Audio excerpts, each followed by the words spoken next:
عظمت مصطفیٰ، اس کائنات کا وجود آقا کی نالین کے صدقے، آقا کی ذات کے صدقے ہے۔ عزیزان گرامی، تو جس دل میں محبت رسول ہے، ادب رسول ہے، چاہت رسول ہے، وہی دل کامیاب ہے دنیا میں بھی آخرت میں بھی۔ یاد رکھیں، جو شخص جو ذات نبی دو عالم علیہ السلام کا ذکر کرنے والی بن جاتی ہے، جو زبان حضور کا ذکر کرنے والی بن جاتی ہے، جو شخص حضور کی ناموس کے لیے کھڑا ہو جاتا ہے، کائنات اس کے ذکر میں لگ جاتی ہے۔ جو کوئی بھی حضور کی بات کرتا ہے، کائنات اس کی بات کرتی ہے۔ آج بھی زمانہ بڑے بڑے علماء موجود ہیں، ہم ان سے پیار کرتے ہیں، ان سے عقیدت کرتے ہیں، ان سے محبت کرتے ہیں، وجہ کیا ہے؟ نہ ہمارا ان سے کوئی کاروباری کنیکشن رابطہ، نہ ان سے ہمارا کوئی خونی رشتہ، نہ کوئی ملکی آبائی، کوئی بھی رشتہ ان سے ہمارا نہیں ہے، باوجود اس کے وہ غیر ملک کے ہو کر بھی ہمارے دل میں وہ عزت و احترام کے ساتھ جمع گر ہے۔ ہم انہیں اپنے سر کا تاج سمجھ رہے ہیں۔ وجہ کیا ہے؟ وجہ بس وہی ہے کہ وہ محبت رسول کا درس دیتے ہیں، وہ عقیدت رسول کا درس دیتے ہیں، وہ محبت رسول کا پیغام دیتے ہیں۔ تو نبی دو عالم علیہ السلام کی محبت کا پیغام دینے والا دنیا کے کسی بھی خطے کا ہو، وہ ہمارے سروں کا تاج ہے، وہ ہمارے دلوں میں معزز اور احترام کے ساتھ رہتا ہے۔ عزیزان گرامی، یونی سیدنا صدیق اکبر رضی اللہ تبارک و تعالیٰ کے صاحبزادے نے ایک دفعہ آپ سے فرمایا کہ ابا جان، فلاں جنگ میں آپ میری تلوار کی زد میں آ گئے تھے، لیکن میں نے آپ کو اپنا باپ سمجھ کر چھوڑ دیا، آپ کو میں نے کچھ نہیں کیا۔ سیدنا ابوبکر صدیق نے فرمایا، بیٹے وہ تیرے کفر کی کمزوری تھی جو تو نے مجھے اپنا باپ سمجھ کر چھوڑ دیا، لیکن اگر اس میدان جنگ میں تو میرے اس تلوار کے زد میں آتا، میں تجھے اپنا بیٹا سمجھ کر معاف نہیں کرتا، بلکہ حضور کا گستاخ سمجھ کر تیری گردن کو اڑا دیتا۔ یہ محبت کی عشق کا معیار تھا عزیزان گرامی۔ اور یاد رکھیں، سب کچھ صرف محبت رسول کی بنا پر ہی قبول ہے۔ اگر کسی سے دشمنی بھی ہم موڑ لیتے ہیں، کسی سے رشتہ داری بھی اس لیے توڑتے ہیں کہ وہ میرے نبی کا گستاخ ہے، تو اس رشتہ داری توڑنے پر بھی اللہ اجر عطا فرمائے گا۔ عزیزان گرامی، سیدنا عمر فاروق اعظم رضی اللہ تعالیٰ کی بارگاہ میں ایک معاملہ آتا ہے، کیس آتا ہے۔ ایک کلمہ گو ہے، ایک یہودی ہے، دونوں کا پانی کے معاملے میں جھگڑا ہو گیا۔ وہ دونوں جو کلمہ گو تھا اس نے کہا چلو اس کے فیصلے کے لیے، بلکہ رحمت دو عالم علیہ السلام یہودی نے کہا چلو اس کا فیصلہ تمہارے نبی کی بارگاہ میں کرا لیتے ہیں، وہ جو فیصلہ کریں گے میں بھی تسلیم کر لوں گا، تم بھی تسلیم کر لو گے۔ عزیزان گرامی، ذرا تصور تو کریں، کفار و مشرکی بھی کہے صادق و امین، ایسا عظیم اسوہ حسنہ نبی کا ہے، وہ کلمہ گو نہ ہو کر کے بھی، وہ مسلمان نہ ہو کر بھی اس بات کا یقین رکھتا ہے کہ رحمت کائنات جو فیصلہ کرتے ہیں، حق کرتے ہیں، محمد رسول اللہ کی زبان اقدس سے جو نکلتے ہیں الفاظ، وہ جھوٹ نہیں ہوتے، وہ ہمیشہ سچ ہوتے ہیں۔ جبھی تو یہودی ہونے کے باوجود بھی وہ کہتا ہے مسلمان سے، ہمارا پانی کے معاملے میں جھگڑا ہو گیا، چلو تمہارے نبی کی بارگاہ میں جس کا فیصلہ کرا لیتے ہیں، وہ جو فیصلہ کریں گے ہمیں منظور ہوگا۔ عزیزان گرامی، دونوں رسول اکرام علیہ السلام کی بارگاہ میں حاضر ہوتے ہیں، اپنا معاملہ پیش کرتے ہیں۔ آقا علیہ السلام نے تمام معاملات کو ملاحظہ فرمایا، اور یاد رکھیں یہ ہمارا مذہب ایسا پاکیزہ مذہب ہے کہ چہرے دیکھ کر، عہدے دیکھ کر، خاندان دیکھ کر، نسب دیکھ کر فیصلے نہیں کیے جاتے۔ اگر ایک کیٹیگری دیکھ کر کریں گے، اگر وقت کا سب سے بڑا بادشاہ بھی موجود ہے اور اس کے اپوزٹ میں وقت کا سب سے بڑا غریب انسان کھڑا ہے، لیکن اگر فیصلہ غریب انسان کے حق میں ہوتا ہے تو اسلام کا یہ شعار ہے کہ فیصلہ غریب کے حق میں ہی سنایا جاتا ہے۔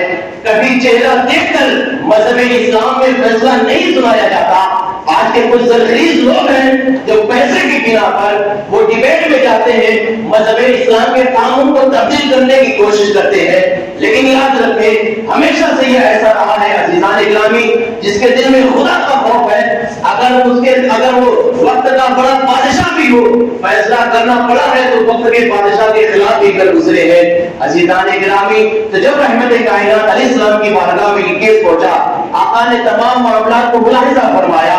ملاحظہ فرمانے کے بعد آقا نے فیصلہ فرمایا کہ سب سے پہلے پانی لے جانے کا حق یہودی کو ہے۔ فیصلہ ہو گیا، ایک مسلمان تھا، ایک یہودی تھا، لیکن فیصلہ کس کے حق میں آیا؟ یہودی کے حق میں۔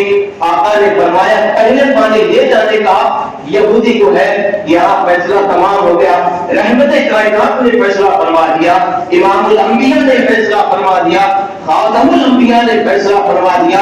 لیکن جو کلمہ دو تھا وہ باہر آنے کے بعد کہتا ہے چلو اس فیصلے کو ایک دفعہ عمر فاروق اعظم کی بارگاہ میں پیش کیا جائے۔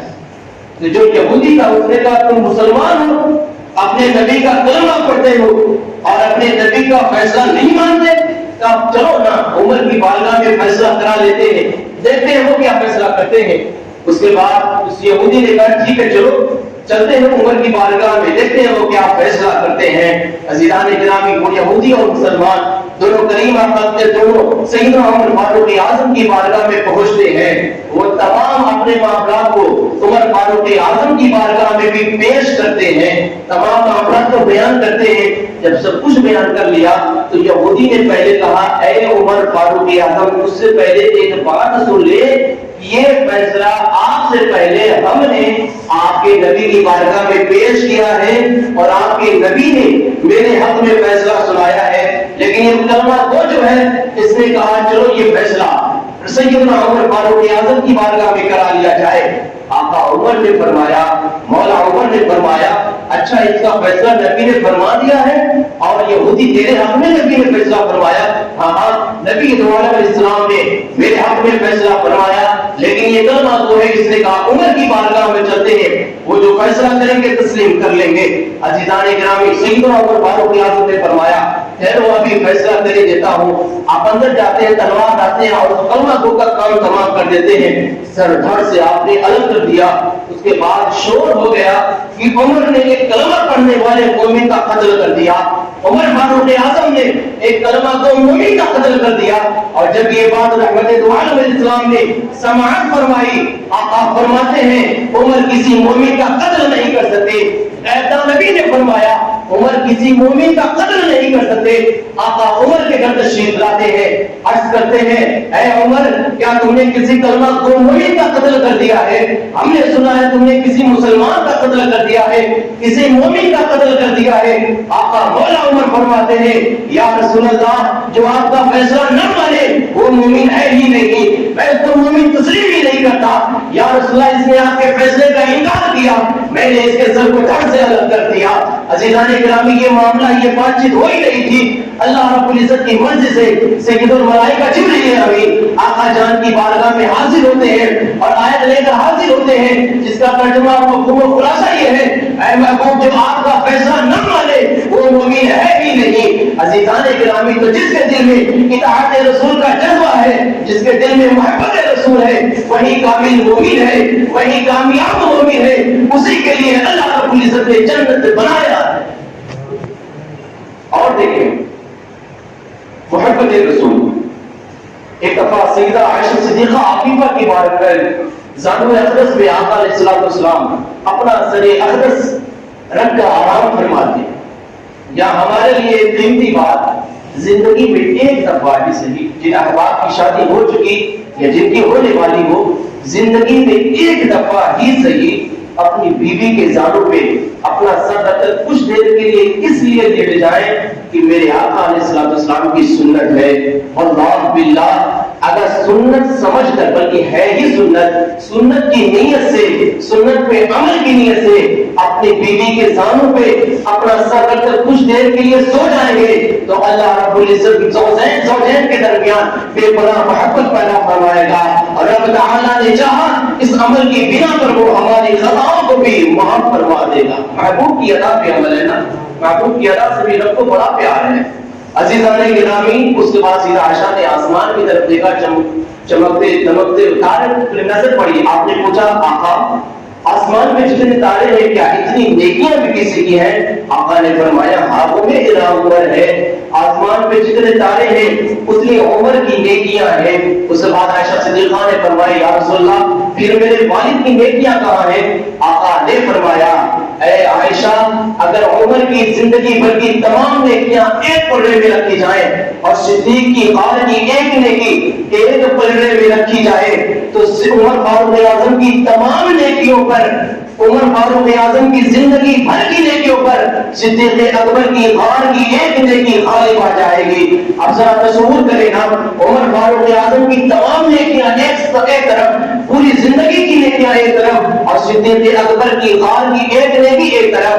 آخر وہ ہے کیا غار کی نیکی جو عمر فاروق اعظم کی تمام نیکیوں پر مولا صدیق اکبر کی وہ نیکی غالب ہے؟ عزیزان گرامی ہجرت کا موقع ہے. آقا علیہ السلام ہجرت کرتے ہوئے غار ثور کی طرف پہنچتے ہیں. سیدنا عمر فاروق اعظم نے فرمایا یا رسول اللہ آپ ذرا یہاں پہ ٹھہرے میں غار کے اندر جاتا ہوں اور اس کو صاف ستھرا کر دیتا ہوں. آقا علیہ السلام نے فرمایا ٹھیک ہے ابو بکر آپ اندر جاتے ہیں. جتنے بھی سوراخ کھلے ہوئے تھے آپ نے ان کو بند کر دیا ایک سوراخ باقی رہ جاتا ہے. سیدنا ابو بکر صدیق نے اس سوراخ پہ اپنے پاؤں کا انگوٹھا رکھ دیا.